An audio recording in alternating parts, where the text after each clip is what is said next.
Warning, the following car hater review is totally biased and meant to piss you the fuck off. There is strong language and no political correctness spoken here. If you can't handle the truth, go fuck yourself and go view the other 99% of the copycat car video reviewers out there.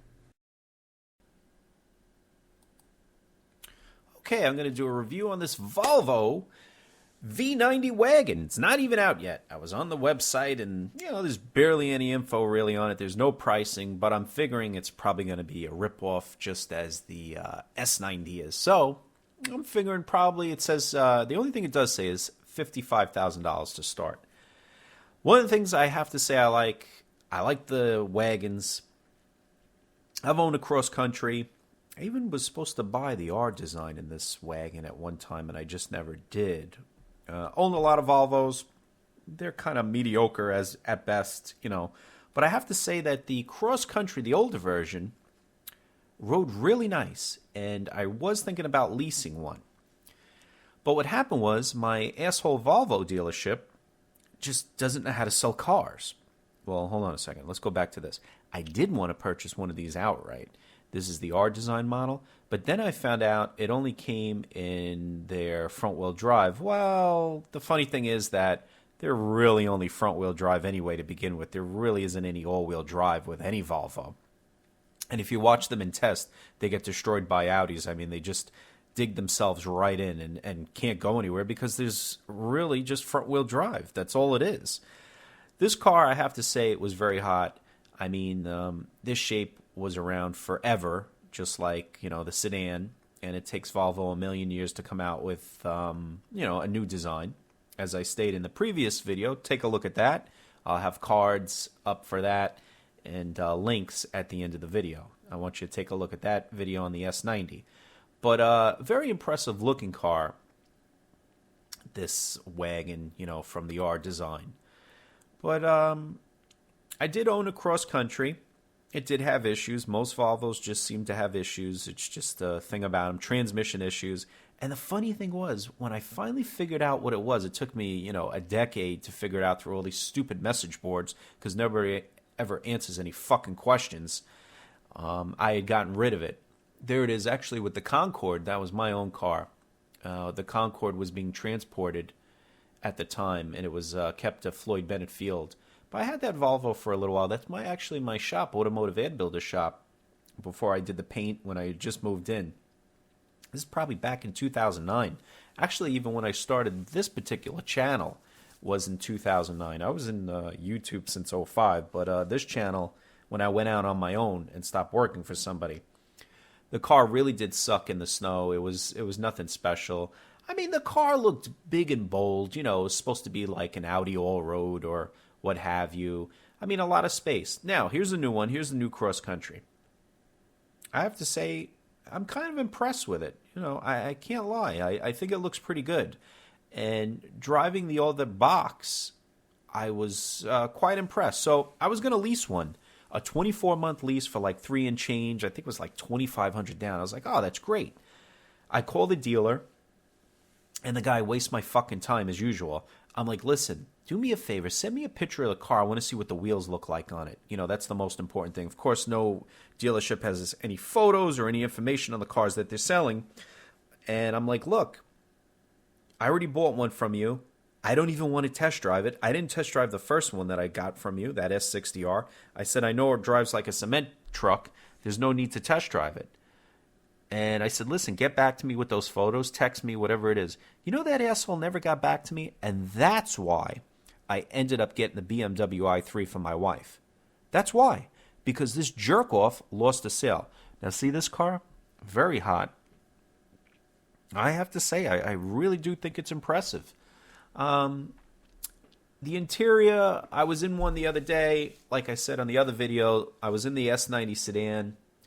And I thought the switch on the bottom, right below the gear shift, was kind of fucking stupid. That's how you start the car.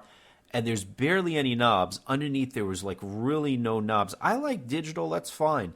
But have knobs to go along with, the AC. I think it only had like the defrost button down there. And the big knob maybe was for the volume. but I'm not really big on that big ass iPad. You know, I'm a Windows type of guy, to be honest with you. So fuck Apple.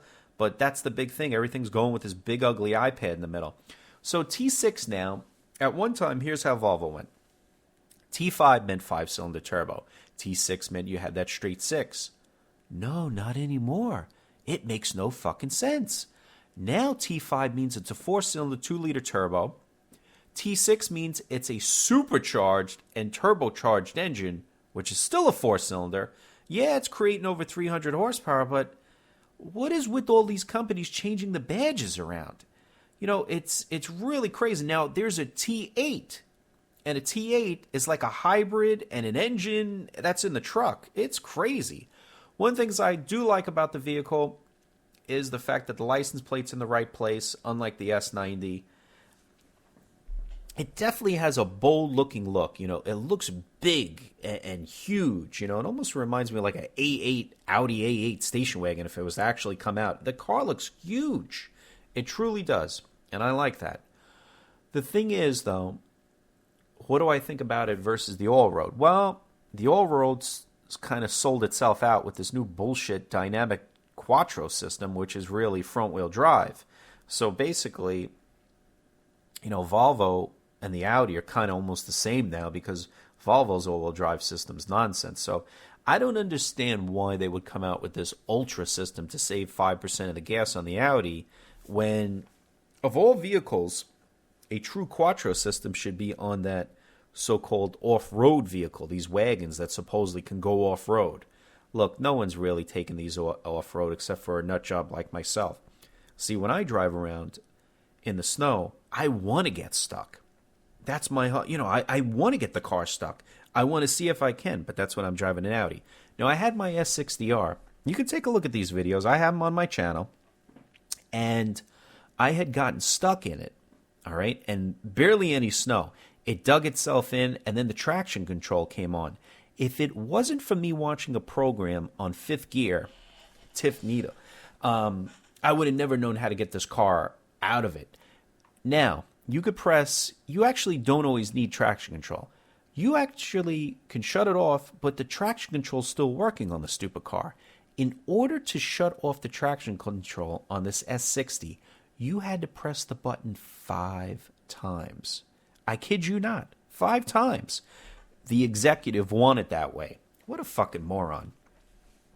Then I was able to basically get myself out of that little snowdrift, but it was a real pain in the ass. See, I don't expect this Volvo really to be a big performer in the snow. I just expect it to ride very nice. You know, the other thing I like is that Volvo actually is bringing just a straight wagon, too. There's another picture of my cross-country that I had. You know what? I made it pretty nice. I put the ski racks on it, you know, the yellow fogs. I always do that kind of stuff. But that was a long time ago. That was the first car I'd owned in quite a long time after I was working from the dealership. I hadn't owned a car in like 5-6 years. I had a different car every day. So, yeah, I had to buy something, so I had purchased this thing. All right, well, be sure to comment and give me all that hate that you always do. Hey, do me a favor, subscribers who actually do like me. Look back at some of these videos that I do. You have to see the nonsense that I have to go through and respond to a lot of these people back and forth. You know, it's quite interesting. Here you'll see the cards for those of you who are on mobile, and also you will have those of you who still use PCs like myself. I'll have a link down here that you could click. Also, keep in mind, if you just click in the description of this YouTube video, all the links are there if you want to go to different places or if you want to subscribe. And if you don't want to subscribe, go fuck yourself. You know, that's fine too. You could always go watch all those other videos where they'll be basically sucking the car's dick off because they're, oh, it's so amazing. Oh, this car's so great. You know, go check out those videos. They're great. They're all over the fucking place.